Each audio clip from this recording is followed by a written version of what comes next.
esos dos lenguajes, el de definición y el de manipulación. Vamos a ver que en los ejemplos que veamos a medida que avanzamos en la materia. Sí, perdón, Nico. No, disculpa, se me abrió el micrófono. Vamos a ver que algo que escribimos para Postgres seguramente termina andando muy bien en MySQL. La modificación sea mínima, un int por un integer, no es que nos estamos metiendo en un mundo totalmente nuevo. ¿Sí? Pero bueno, va a haber esa diferencia. Siendo un poquito más abstracto, ¿qué más nos brinda un sistema de manejo de base de datos? Nos va a dar eficiencia en la respuesta a consultas y cómo almacenar esos datos. Nos va a ofrecer lo que decía antes, integridad y consistencia, que es fundamental. Nos va a dar herramientas para controlar la concurrencia y los datos compartidos.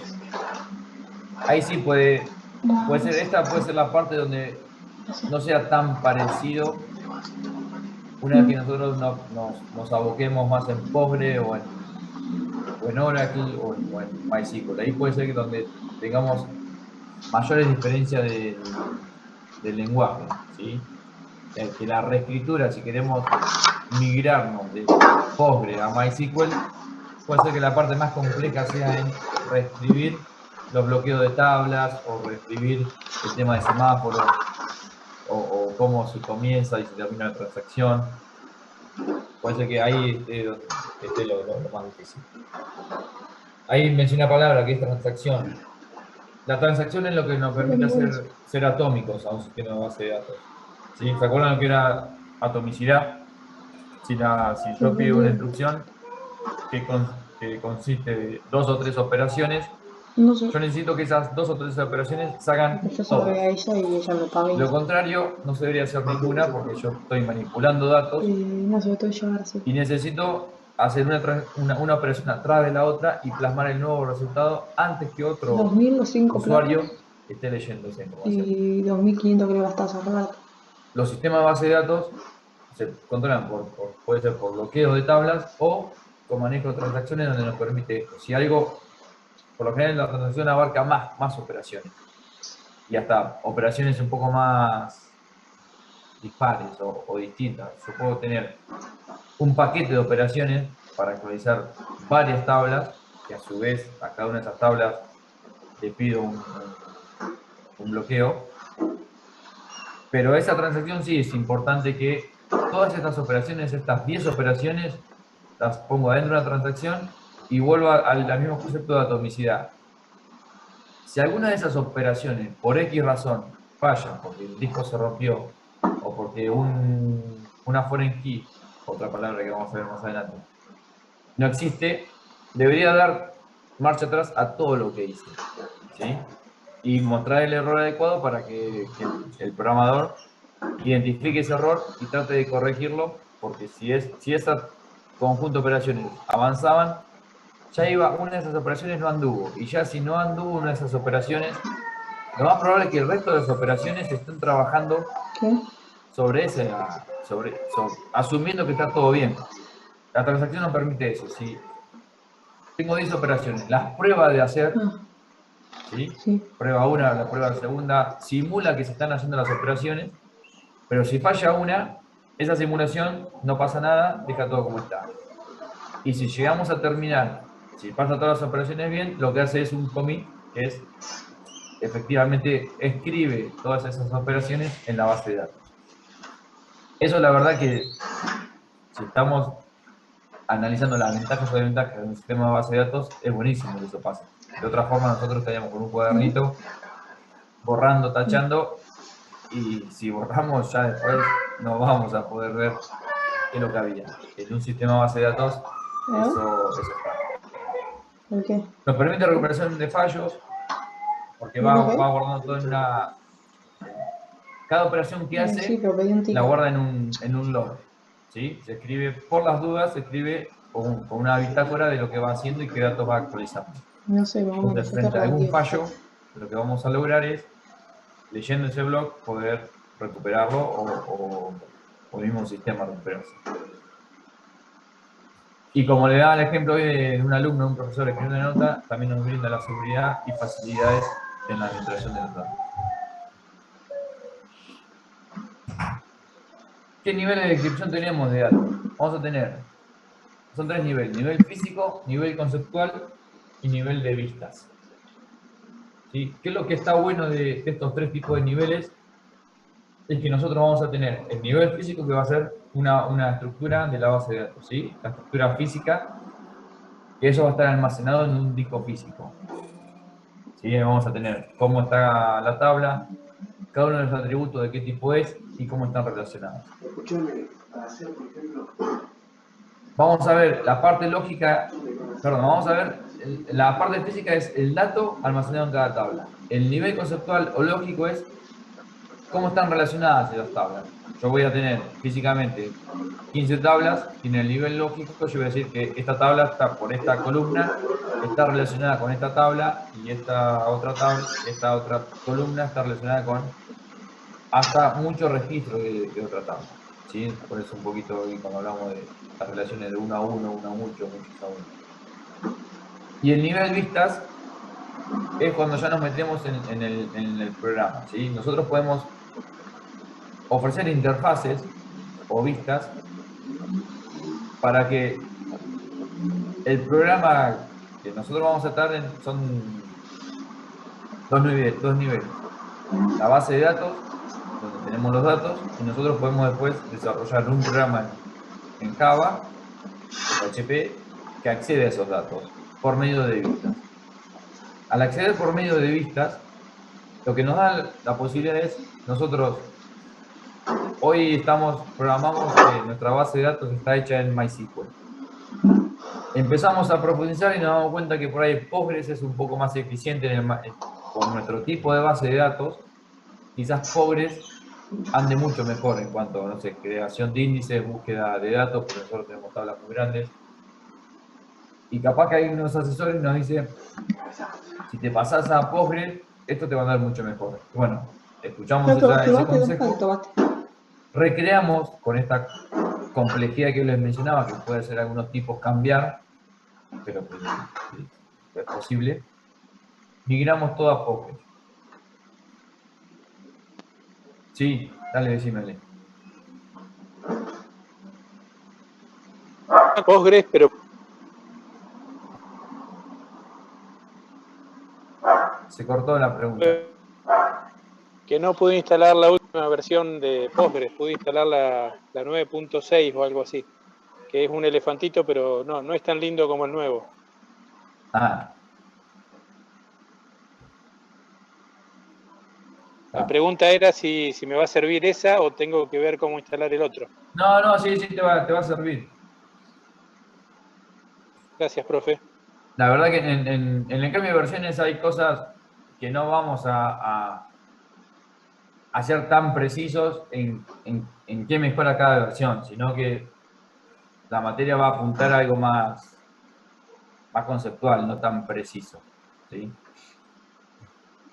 Lo que le decía en la parte de vistas, ¿por qué está bueno tener vistas? Que lo van a ver un poquito los que estén pasando la materia de objetos. Perdón, estoy leyendo la alineación. ¿No te abrió una aplicación de escritorio del PGAdmin?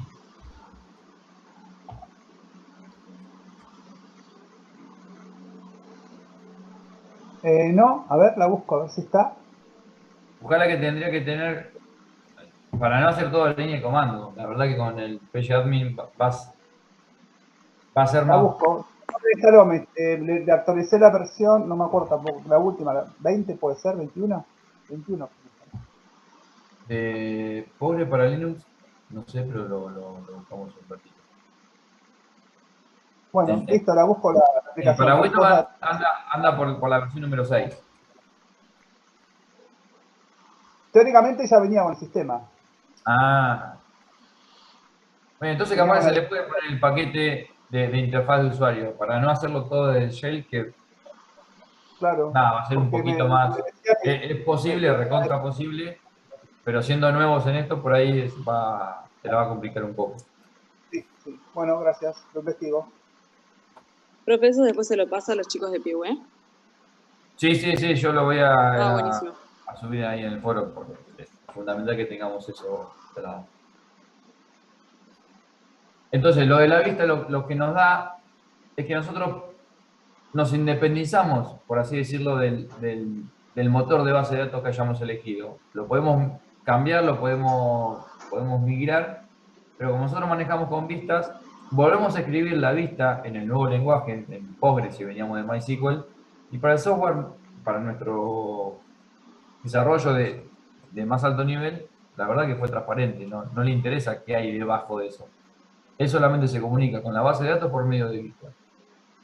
Le ofrecemos el mismo nombre de vista, con los mismos nombres de las columnas a las que hacemos referencia, y los datos van a volver a aparecer, sin importar que ahora debajo de eso esté Postgres y antes estaba MySQL. ¿Sí? Por eso tenemos 3 niveles. El físico, que es donde está el dato, el conceptual, que es cómo están relacionadas las tablas, y el de vistas, que es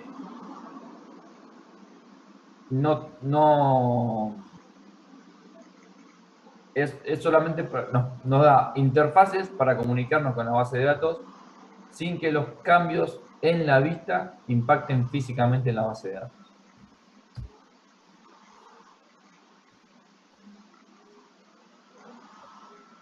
Acá por ahí para lo mismo que estaba en la diapositiva anterior, un poco más explícito. Tenemos el nivel físico por debajo, que es donde está el dato en sí, el lógico, que es lo que le da una lógica a las tablas que nosotros tengamos acá, y las vistas, que son de la forma que nosotros vamos a decir, se puede llamar a la vista, la podemos poner empleados UPSO, y que la tabla físicamente se llama empleados. Además que nosotros a la vista, ahora vamos a ver que podemos tener una vista de empleados UPSO. ¿Por qué? Porque hicimos una consulta donde vamos a la tabla de empleados, pero con una condición, que solamente trabajen donde el lugar de trabajo sea UPSO, ¿sí? O empleado Pellegrini, donde la condición que le ponemos a la consulta es que la sede sea igual a Pellegrini. Y de esa forma la vista lo que hace es achicar ya de por sí la tabla física, pero si nosotros cambiamos de software o de motor de base de datos, nos llevamos esa vista, que es la que consume. La idea es que las vistas, la idea es que nuestro programa, que está acá arriba, no vaya directo al físico, ¿sí? Para que esto funcione. Nuestro programa debería estar computando vistas. Entonces, puede cambiar estos dos niveles, pasarse a otro motor de base de datos, pero como nosotros reescribimos las vistas para que puedan tener acceso, pero no tenemos que reescribir nuestro programa que va a estar acá arriba. ¿Sí?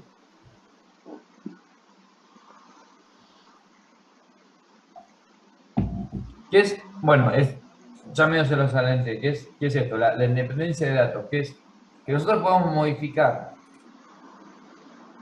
uno de esos niveles sin tener que modificar todo el trabajo que hay arriba o abajo de alguno de estos niveles, ¿sí? Vamos a tener independencia de datos física, que es, nosotros arrancamos hoy, somos nuevitos en base de datos, hacemos lo que mejor podemos en cuanto a la estructura física de la base de datos, pero a medida que ganamos experiencia vemos que se podría haber hecho mejor, a veces alguna tabla, se podría haber creado índices, pero en ese momento que nosotros lo hicimos, no teníamos ese conocimiento, lo fuimos adquiriendo después, pero nos damos cuenta ahora que se puede mejorar. Bueno, al tener una independencia de datos física, no significa que tengamos que arrancar otra vez de nuevo, sino que a esa tabla le podríamos agregar un índice sabiendo por qué columna se consulta más, entonces indexamos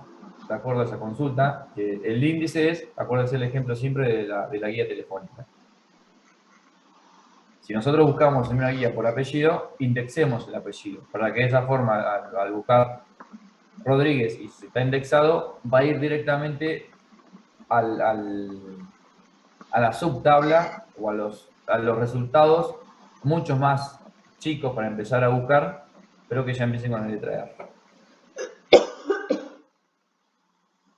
Entonces, esa se llamaría independencia de datos física, que nosotros el motor de base de datos nos permita mejorar nuestro esquema en forma física y a su vez también nos puede mejorar la parte lógica, que es como decía, cómo están hechas las relaciones. O si algo cambió de algo que era 1 a 1, ahora es 1 a mucho, por ejemplo. Que antes solamente un alumno se inscribía en una carrera, pero ahora le permitimos que se inscriben más.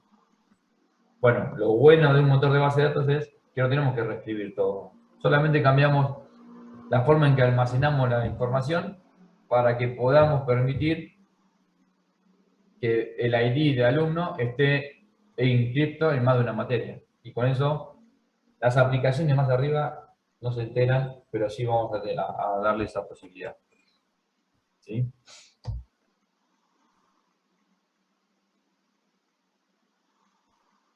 Detrás de una estructura de base de datos está el modelo de datos, que por ahí los que tuvieron la chance de tener modelado software, por ahí le va a sonar más estas palabras. Que vamos a describir los datos, es describir los atributos de cada uno de los objetos, describir las relaciones que tenemos, porque puede ser que un atributo lo veamos como un objeto, ¿sí? Nosotros tenemos en las relaciones que hacen cuando hacen PO, ven que un alumno tiene una dirección, que la dirección puede estar compuesta de 5 atributos. La localidad, la provincia, la calle y el número. ¿Sí? Bueno, pero hace referencia a otro objeto. Perdón.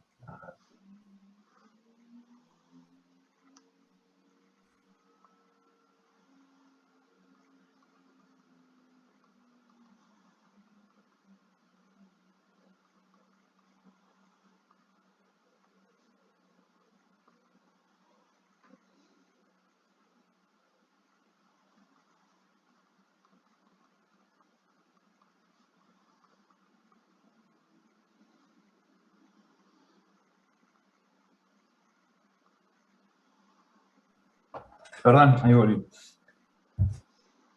Bueno, les decía que tenemos describir los datos, las relaciones entre los datos, la semántica de los datos, y viene después esta parte que es la restricción de integridad. Nosotros podemos hacer que,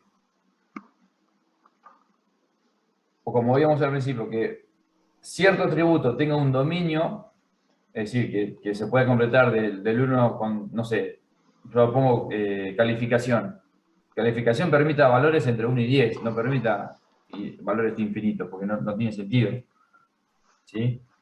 Que ya nosotros al definir el dato con esa restricción, si por algún olvido en nuestro programa nos olvidamos de validar que quien está cargando la nota escribió 104 y da a guardar, quizás el software pasa, porque no está filtrando eso, pero al momento de actualizar la nota en la base de datos, ahí va a saltar la restricción donde dice 104 no es un valor posible para una calificación.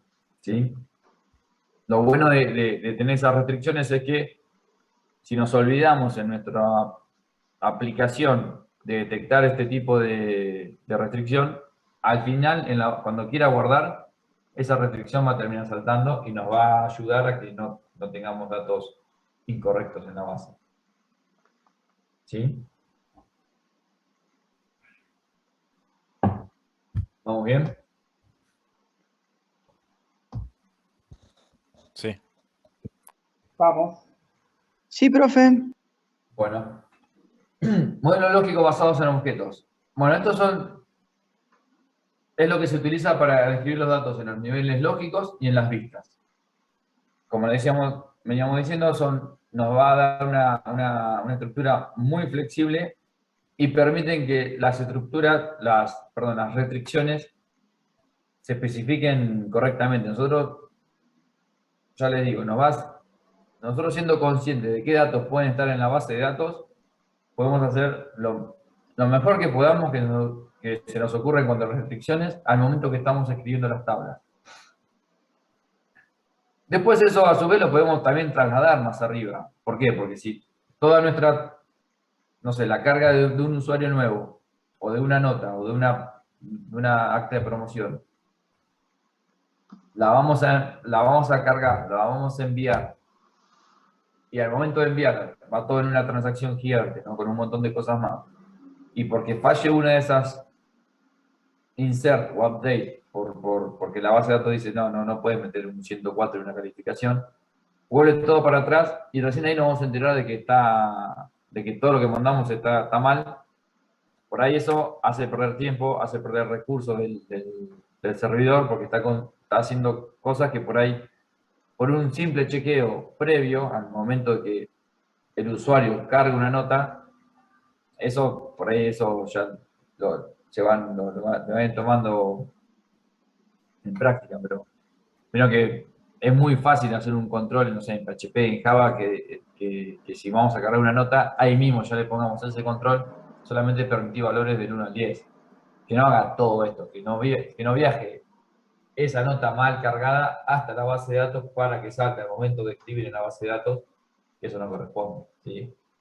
Como que es ayudar a que todo sea más ágil en cada una de las capas que nosotros estamos programando. Bueno, los modelos más conocidos en el sistema de base de datos van a ser modelo de entidad de relación, modelo orientado a objetos, modelo de datos semántico y modelo de datos funcional. El modelo de entidad de relación, esto está basado en una representación del mundo real, que es una colección de objetos llamado entidades, y lo que sucede con las entidades que se relacionan entre sí. ¿Sí? Esto ya lo están viendo en PO, no sé si alguno tiene alguna duda de esto, pero creo que es lo que están viendo en PO. ¿Sí? Cada entidad va a tener atributos, y cada uno de esos atributos va a tener un tipo. ¿Sí? ¿Venimos bien? Después podemos ir más a fondo y decir, bueno, y a su vez cada uno de estos tipos, de estos atributos, como lo dije recién, puede tener un dominio de datos posibles. O sea, no es que va cualquier valor en un atributo de tipo int, sino que va un int entre tal valor y tal valor. O cuando ponemos para escribir una descripción que solamente nos permiten 250 caracteres para escribir, bueno, tenemos que limitar esos, aclararle a la base de datos, y después también es recomendable haber hecho esa salvedad al momento que el usuario escribe, que solamente puede escribir hasta 250 caracteres. ¿Vieron esos controles? No sé, cualquier opinión de Mercado Libre o cualquier... Esa limitación la van a encontrar en cualquier lado. Da tu opinión del producto, pero no escribas más de 250 caracteres. Bueno, eso está chequeado en tiempo real. A medida que vamos escribiendo, vieron que le dice tenés tantos caracteres disponibles, o estás usando 60 de 250, 65 de 250. Bueno, eso sería lo correcto, no esperar a que el usuario escriba 500 caracteres de una explicación gigante para nosotros mandarlo hasta la base de datos y que la base de datos diga, no, te pasaste o no diga nada y solamente guarda los primeros 250. Todo el resto se lo olvidó y por ahí el usuario piensa que guardó todo. Cuando quiere recuperar esa información, lo que se va a encontrar son con 250 caracteres. ¿Sí? ¿Se entiende el ejemplo? Sí. Bien.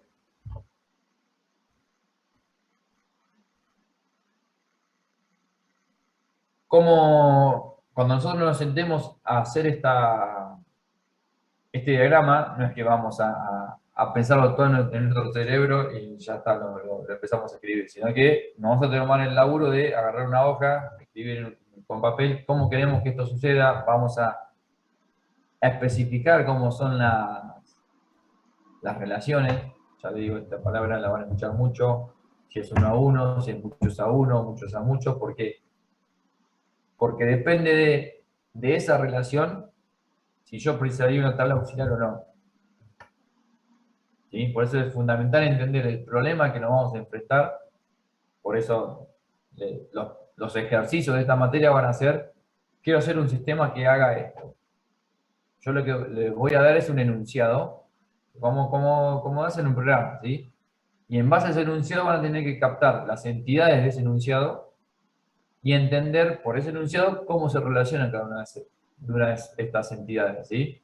Yo puedo decir que un alumno va a tener solamente o un comercio va a tener solamente una dirección, o puedo decir en el enunciado que un comercio puede tener una dirección legal, pero también una dirección de entrega, donde le voy a entregar los pedidos.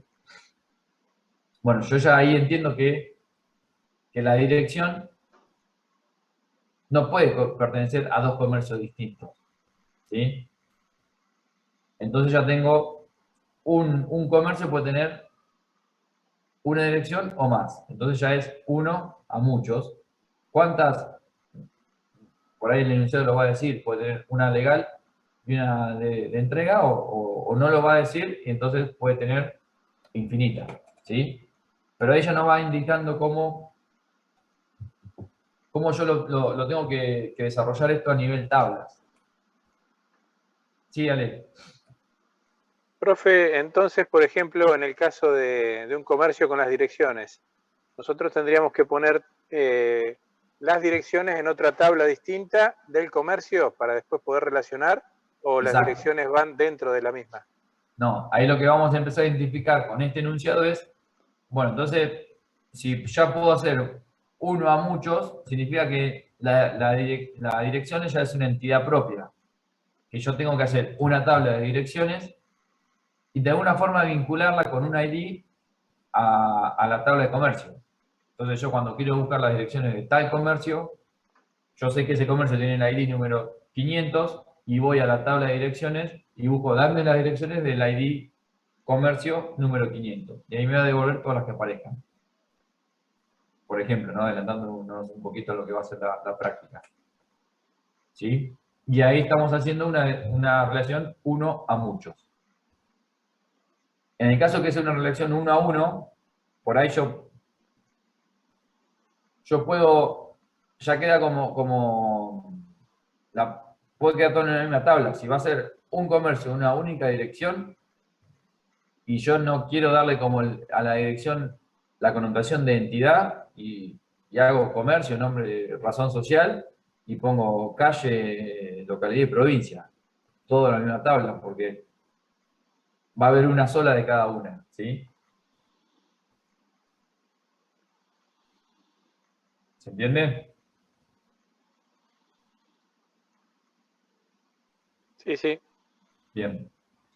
Estos diagramas que por ahí los que... no que sea relativo, pero los que vengan con modelado de software, esto es lo que fueron haciendo, ¿sí? Vamos a tener que las entidades eran un rectángulo, con elipses le íbamos dando los atributos, los rombos hacen las relaciones, y las líneas, depende para dónde vaya la flecha, nos va diciendo de uno a muchos o en qué sentido está esa relación, ¿sí? Por ejemplo, esto. Un cliente tiene 4 atributos: nombre, documento, dirección y ciudad. Estos atributos tienen un tipo, ¿sí? Nombre va a ser varchar, documento puede ser integer, dirección va a ser varchar, ciudad va a ser varchar, o ciudad puede llegar a ser una referencia también a ciudades, donde yo tengo la entidad ciudades, ahí ya no es que todo es entidad, a veces el problema nos va a decir qué es entidad y qué por el momento no es. Después, cuando aparezca una nueva versión de ese mismo software, nosotros podemos, que nos pide el cliente, mirá, yo quiero tratar a las ciudades, yo voy a guardar por cada ciudad la población que hay en cada una de esas ciudades. Y en cada censo lo quiero ir actualizando. ¿Por qué? Porque yo después quiero ver cuántos productos se entreguen en tal ciudad y qué población tiene, y empezar a calcular estadísticas de cuántos productos estoy entregando por cada habitante de esa ciudad. ¿Sí? Entonces por ahí nos damos cuenta de que ciudad por ahí ahora tendría que convertirse en una entidad. Porque Perdón, pero ¿qué sería entonces la entidad? La entidad, en eso que ven ahí, sería cliente y cuenta. La entidad es el objeto. Lo que hoy están viendo un poco como un objeto. Bien, gracias. Ahora, ¿todos los atributos son entidades?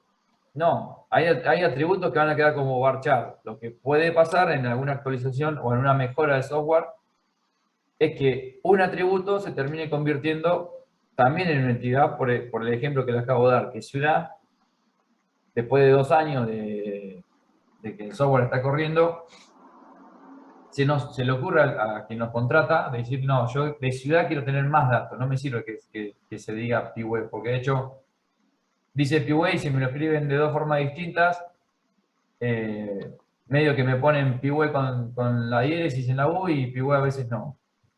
Y entonces son de la misma ciudad, pero cuando yo los busco no me da que son de la misma ciudad. Bueno, entonces por ahí nos dice, quiero que ciudad, quien nos contrate no nos va a hablar en 2 términos, no va a estar a nuestro nivel de lenguaje. El de que nos contrate va a decir, no, yo quiero, en la ciudad quiero cargarle, por cada ciudad quiero cargar la cantidad de habitantes que tiene. ¿Y qué superficie ocupa? Bueno, ahí nosotros escuchando esta conversación, nos vamos a dar cuenta que ciudad se convirtió en algo más que un atributo y pasa a ser una entidad donde vamos a tener que tener una relación, donde el cliente está en una ciudad. Ahí después definimos, le volvemos a repreguntar al que nos contrata si puede un cliente estar en más de una ciudad o solamente un cliente por ciudad. ¿Sí? Pero nada, eso es no lo quiero embarullar, pero es eso, en un enunciado vamos a identificar esto. No nos adelantemos mucho más de lo que dice el enunciado. Ya les digo, si el enunciado dice el cliente tiene una ciudad, no nos vayamos por las ramas y ya ahí declaremos a ciudad como entidad. ¿Sí? Porque en ese enunciado no se dice que se va a hacer algo más con la ciudad. Así que ahí interpretemos bien el texto y en un enunciado así, ciudad es un varchado. Si se habla mucho más de la ciudad, que eso también, eso van a ser como las trampas en los exámenes, de que ustedes se den cuenta qué es una entidad y qué es un atributo. ¿Sí? En los exámenes o cuando se pongan a desarrollar para alguien que lo contrata. ¿Sí? Y como le va a pasar también en los parceles de objetos, que van a tener que identificar qué es entidad y qué es atributo. ¿Sí? Por ejemplo, esto es una tabla, ¿no? Cliente es una tabla donde yo tengo la columna nombre, la columna documento, la columna dirección y la columna ciudad. Tiene, como un cliente puede tener muchas cuentas, a veces podemos tener, y esto es lo que va a determinar si es muchos a muchos, si muchos clientes tienen muchas cuentas, significa que una misma cuenta puede pertenecer a 2 clientes. ¿Por qué? Porque es una cuenta compartida. Entonces, ustedes pueden tener una sociedad y una sociedad está constituida por clientes. Entonces, una cuenta puede pertenecer a 2 clientes al mismo tiempo y a su vez un cliente puede tener muchas cuentas. Se nos convierte esto en muchos a muchos. ¿Qué pasa cuando es muchos a muchos? Vamos a precisar esta relación, va a tener que estar trasladada de forma física con una nueva tabla. ¿Por qué? Porque vamos a vincular el documento con el número de cuenta. ¿Ven? Acá tiene el número de cuenta que es la A111 con un saldo de 500. Y yo digo que la cuenta A111 por medio de esta tabla le pertenece a Aguirre. ¿Por qué? Porque me consigue el número de documento. El número de documento es el mismo de Aguirre.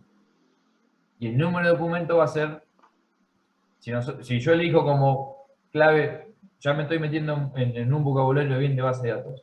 Eso sería lo de la clave foránea. Claro, la clave principal de una tabla es lo que lo define unívocamente. Es decir, ¿a usted le parecería que mi clave principal sea el apellido?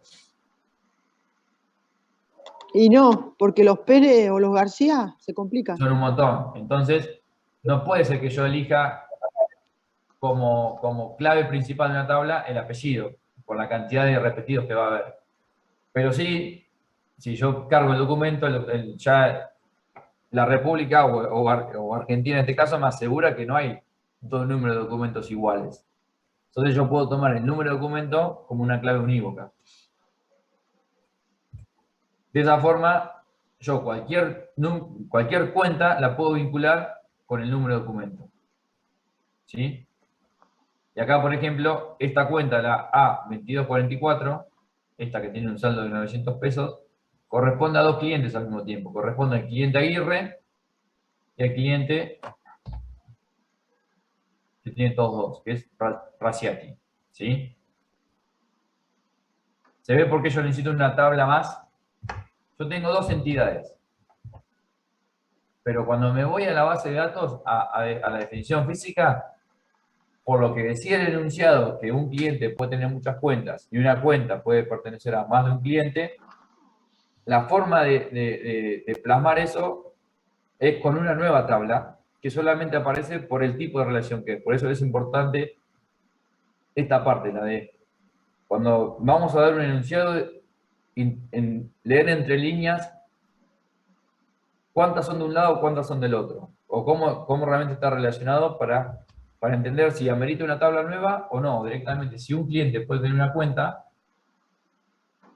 yo lo que hago es, en esta misma tabla de cliente, acá no me traigo por ahí, como cuenta tiene sentido que es una entidad aparte, yo acá directamente pongo la foreign key de cuenta, que va a ser el número de cuenta, y ya me queda relacionada, y no preciso una tabla extra.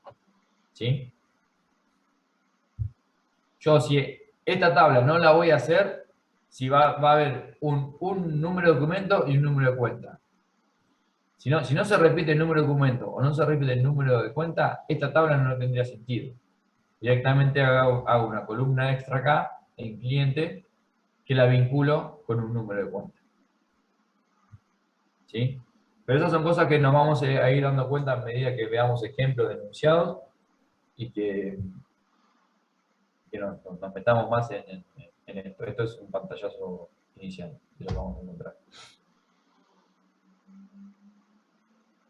El modelo orientado a objetos, que es igual a lo que están viendo hoy en la materia, está basado en una colección de objetos, igual que en el modelo de entidad-relación, nada más que a veces el objeto tiene valores que están almacenados en un atributo, puede ser de tipo objeto, ¿sí?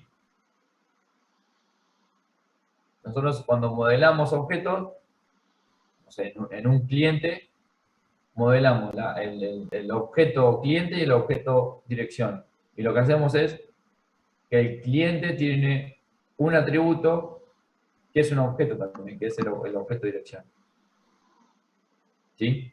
Entonces también vamos a tener operaciones que operan sobre ese tipo de objeto. En la forma física de la base de datos se va a manejar de la misma forma, pero sí a veces, al momento de leerlo, hay librerías que por ahí nos facilitan esa tarea y es un modelo distinto.